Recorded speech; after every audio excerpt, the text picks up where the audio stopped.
안녕하세요. 영석고등학교 3학년 부장 강맹지입니다. 이번 시간은 세종대학교에 대해서 좀 알아보는 시간을 갖도록 하겠습니다. 세종대학교 하면 일단 문과에 있는 호텔 관광이 가장 먼저 떠오를 정도로 호텔 관광 외식 경영학부 쪽은 인기가 되게 많습니다. 그리고 이제 자연계열 쪽은 정보보호학과라고 있는데요.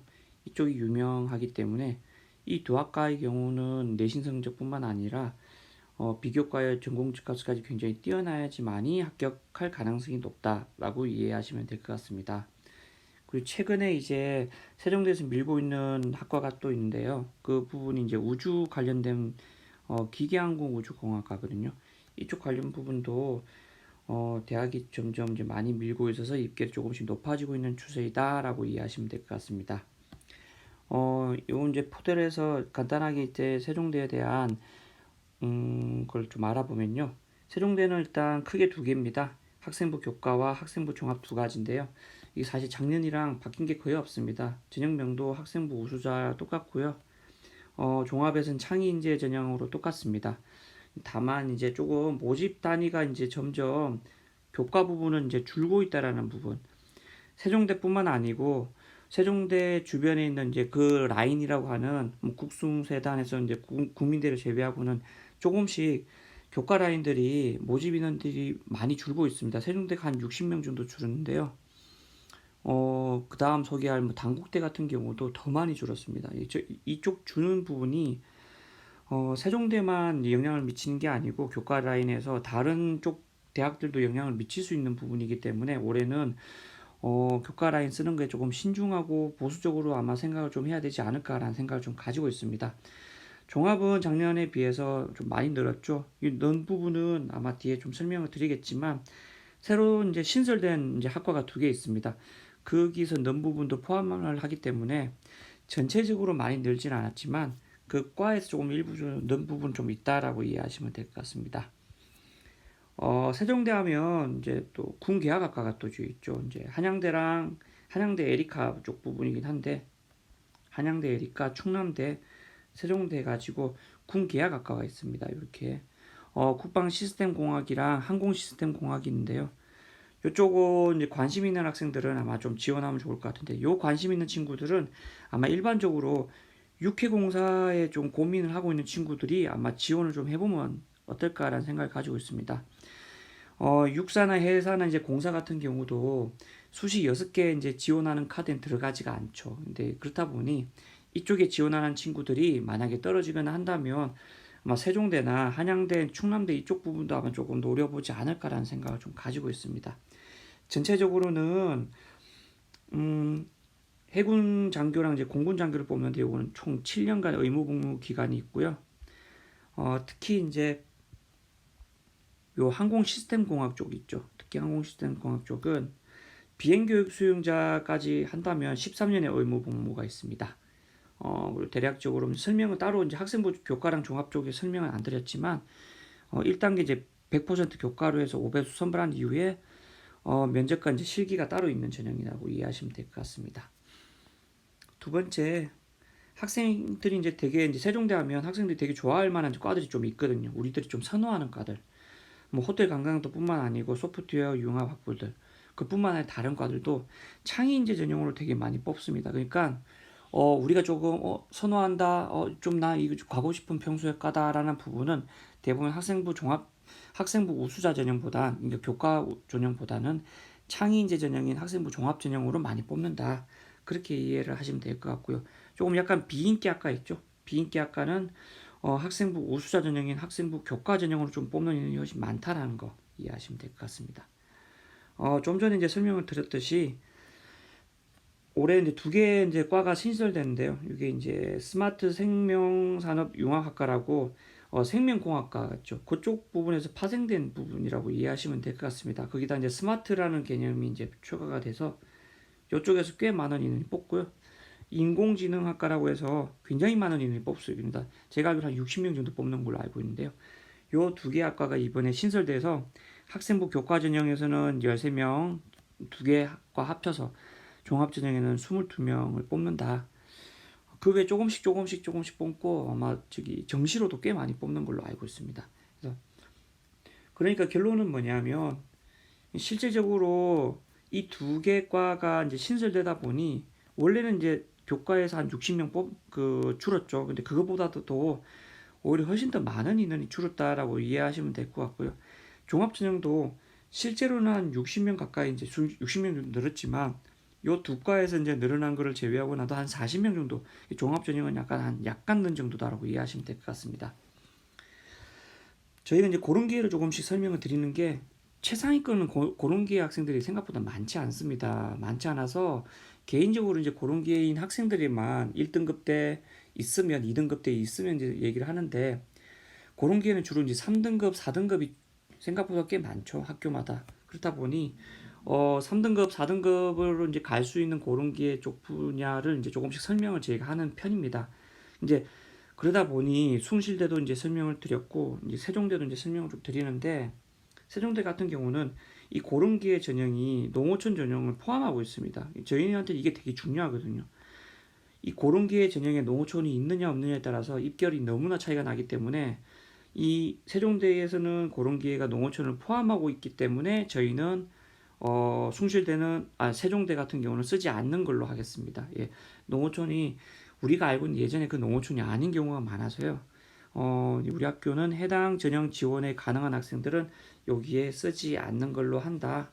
그럼 어디에 쓰느냐? 다음에 설명드리겠지만 숭실대는 이미 설명드렸죠. 숭실대나 단국대, 특히 저희는 이 단국대에 이제 포커스를 맞출 생각인데요. 단국대 고른기회 전형을 쓰는 것이 좋다. 단국대 설명할 때 아마 다시 좀 말씀을 드리도록 하겠습니다. 세종대는 총 이제 두 개의 전형이라고 보시면 될 것 같은데요. 대표적인 학생부 우수자인 교과 전형이 있고요. 학생부 교과 100%의 수능이 체제가 들어가지 않습니다. 수능 체제가 들어가지 않으면 기본적으로 입결이 되게 높아요. 예, 내신 성적이 굉장히 높아야 된다. 체제가 있으면 기본적으로 내신 성적이 조금 이제 떨어지겠죠. 그런 이제 학생부 교과 전형이라고 보시면 될 것 같은데요. 수능 체제가 없는 교과 전형 라인이 있죠. 제일 첫 번째 한양대 1.0에서 한 1.2나 1.2 정도 혹은 1.3 최대 잡아서 1.3 정도까지 한양대.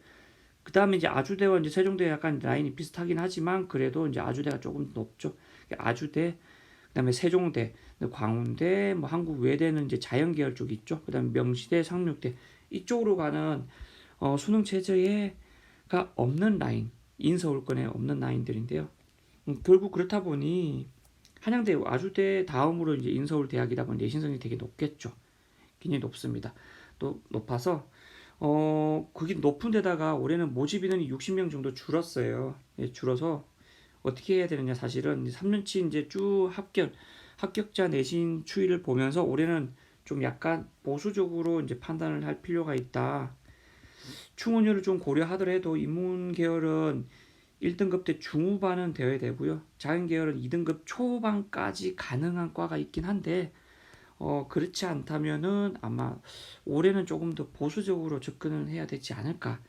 다른 쪽으로 이게 그 세종대만의 문제면 모르겠는데 세종대뿐만 아니고 세종대와 비슷한 라인 쪽에 있는 교과 전형들이 전부 다 교과 모집 인원수를 대폭적으로 줄이고 있습니다. 줄이다 보니 현재 교과로 쓸 수 있는 대학들이 생각보다 이제 작년에 비해 입결이 전혀 줄지 않을 것 같다는 생각이 들고요. 오히려 입결이 좀 더 높아야 내신 성적이 좀 더 높아야만 가능하지 않을까라는 생각을 좀 가지고 있습니다. 결론만 말씀드리겠습니다. 저희 학교 같은 경우는 1등급 대 후반에서 2등급 대 초반이면 사실 단국대나 국민대 체제를 맞출 수 있습니다. 그리고 단국대나 국민대 체제 같은 경우 맞추면 이 라인에서는 합격권이거든요. 저희는 다 그렇기 때문에 뭐 여기는 추천하지 않는 걸로 올해는 쓰지 않는 걸로 아마 생각을 하시면 될 것 같습니다. 너무나 체제가 안 되는 친구들이 모르겠는데 요 정도 라인은 저희 학교는 체제가 되거든요. 그래서 추천하지 않는 걸로 일단 하겠습니다. 두 번째 창의인재 전형인데요. 작년보다 좀 많이 늘었습니다. 한 60명 정도 늘었죠. 간단하게 우리가 알고 있는 학생부 종합전형과 아주 유사하다고 보면 됩니다. 서류 100% 1단계 통과하고요. 그다음에 2단계는 이제 서류 70에 면접 30%가 되겠다라는 부분이고 수능 이후에 1단계 합격자 발표와 면접이 모두 같이 실시되게 되겠습니다. 평가 요소를 조금 보면요. 평가 요소에 이제 학업 역량이 30%고 전공격합성이 35%, 발전 가능성이 20, 인성이 15% 이렇게 되는데요. 어떤 학생들이 지원하면 좋으냐? 저희 같은 경우는 어떤 학생이 지원하느냐 하면 전체 내신 성적뿐만 아니고 전공 관련 내신 성적도 평가 요소에 들어가더라고요. 보니까 들어가기 때문에 이 두 가지 내신 성적이 모두 해당하는 지원학과의 3년치 합격 내신의 80%에 들어가는 학생들은 지원이 가능하다. 이게 어떤 뜻이냐면요. 예를 들어서 생명공학과 하나 볼까요? 생명공학과가 뭐 입결이 만약에 창의인재정 입결이 한 2점 합격자 내신 80% 컷이 나오기 때문에 3년치 나오기 때문에 생명공학과 합격자 그 내신 80%의 컷이 한 2.8 정도, 2.8 정도라고 이제 만약에 본다면 2.8 정도라고 본다면 저희 학교 학생들은 어떤 학생들이 지원하냐? 당연히 그 전체 내신 성적도 2.8 정도 돼야 되지만 전공 관련된 내신 성적이라고 불리는 게 있죠. 생명과가 가려면 수학 그 다음에 화학이랑 생명과학 그 다음에 이제 그거 관련된 계열 그 다음에 주요 과목에 해당하는 영어랑 국어 요 라인 쪽도 한 2.8 정도까지는 되어야지만이 뭐 하더라 지원이 가능하다 이렇게 이해를 하시면 될 것 같습니다. 그냥 내가 전체 내신은 2.8이 되는데 뭐 수학이나 아니면 어떤 생명 혹은 뭐 화학 이쪽 부분을 좀 못해서 그쪽 라인에 있는 그 전공 관련 내신 성적은 2.8이 넘어가는 한 3점대다. 그러면 지원하면 안 된다는 뜻으로 이해를 하시면 될 것 같습니다. 두 번째 이제 세종대만의 특별한 인재사항이 없다 보니까 어떤 거 위주로 좀 써야 되느냐. 자기소개서 4번 문항을 나중에 작성해서 면접까지 고려해가지고 전공과 관련돼가지고 진로계획 위주로 써야 된다라고 이해하시면 되거든요. 그러니까 진로계획이라는 부분이 여기 있는 이 발전 가능성에 해당하는 부분에 평가 요소에 들어가 있었어요. 들어가 있기 때문에 그거까지 유념을 해서 면접 시 전공 적합성, 발전 가능성, 인성 위주로 물어보긴 하지만 이 진로 계획에 대한 부분이 전공 적합성으로 나타나면 유리하다.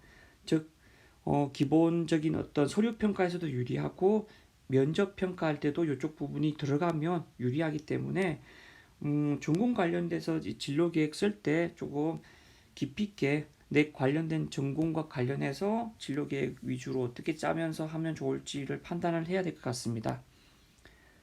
그리고 이거는 저희가 대략적으로 뭐 이런 것 같다라는 부분인데요. 서류 평가할 때 인문계열 같은 경우는 학업 역량 등과 관련돼서 내신 성적이 조금 더 포커스를 맞춰서 좀 평가를 하는 것 같고요. 자연계열 같은 경우는 자기소개서랑 면접에 이제 실질 반영률이 좀 높은 것으로 파악이 되고 있습니다.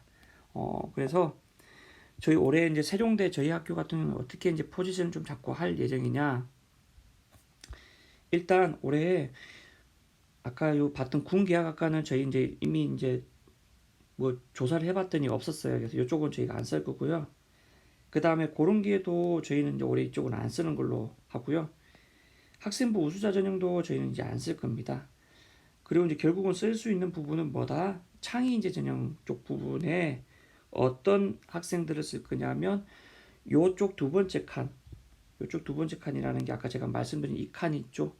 요거와 관련된 부분에 타당하게 되어 있는 학생들 플러스 전공 적합성을 주로 이제 학생부랑 세특에 입혀 나가는 과정을 거치면서 이제 지원을 하는 방향으로 하겠습니다. 그 외에는 올해 세종대학교 같은 경우는 아마 쓰지 않는 걸로 하는 게 어떨까라는 생각을 가지고 있습니다.